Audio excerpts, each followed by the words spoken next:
suite, je me tourne vers Julie. On va parler emploi et emploi dans la restauration.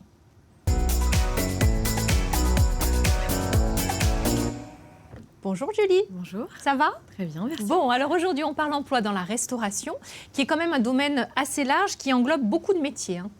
Tout à fait, beaucoup de métiers. On peut parler des métiers de cuisine, comme par exemple les cuisiniers, les commis de cuisine ou les plongeurs, mais on peut aussi parler des métiers de service, comme les barman, comme les maîtres d'hôtel ou les serveurs. Dans tous les cas, ce sont des métiers qui permettent quand même d'avoir un développement de carrière assez intéressant. On peut très bien commencer commis de cuisine, puis passer cuisinier, puis passer chef de cuisine et pourquoi pas devenir, après quelques années d'expérience, son propre patron.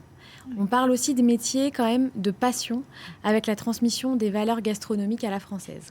C'est un secteur qui recrute. Quels sont les métiers les plus demandés dans ce secteur-là ? C'est un secteur qui recrute 78 000 embauches sur un an en Auvergne-Rhône-Alpes. Ouais, quand même, hein. Et les métiers les plus recherchés, c'est les cuisiniers, les serveurs et les employés polyvalents de restauration. D'accord. C'est vrai que la cuisine, ça a eu quand même, grâce aux médias, il faut bien le dire, un véritable essor parce qu'il y a plein d'émissions comme ça de cuisine qui ont mis en avant les métiers de cuisinier. C'est plus une voie de garage aujourd'hui, c'est un vrai métier, une vraie profession valorisée.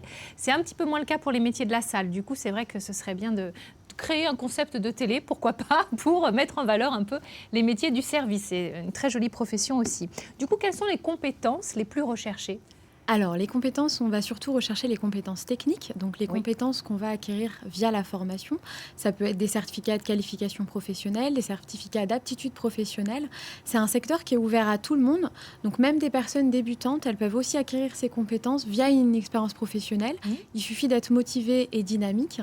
Après, les entreprises recherchent aussi des personnalités et notamment des savoir-être, comme par exemple le sens du travail en équipe, le sens du service, les capacités relationnelles, l'organisation, la rigueur et puis aussi la capacité à prendre du recul en situation de conflit. Oui.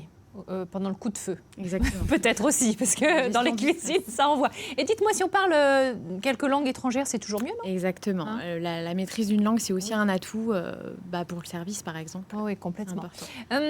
Quels sont les conseils que le Pôle emploi aurait envie de nous donner si on souhaite postuler dans ces métiers-là de la restauration ? Alors, je dirais pour un entretien, la présentation, c'est vraiment très important.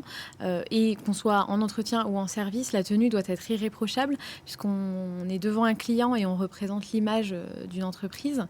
Et après, pour des personnes qui recherchent dans ce secteur-là ou des entreprises qui recherchent des candidats, je conseille d'utiliser le service Maintenant. C'est un service en ligne et gratuit qui est disponible pour tout le monde.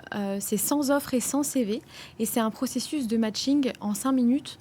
On peut directement être contacté par une entreprise. C'est moderne, hein. C'est encore plus efficace que les trucs de rencontre. Hein. Bravo le Pôle emploi, vous êtes bien mis à la page.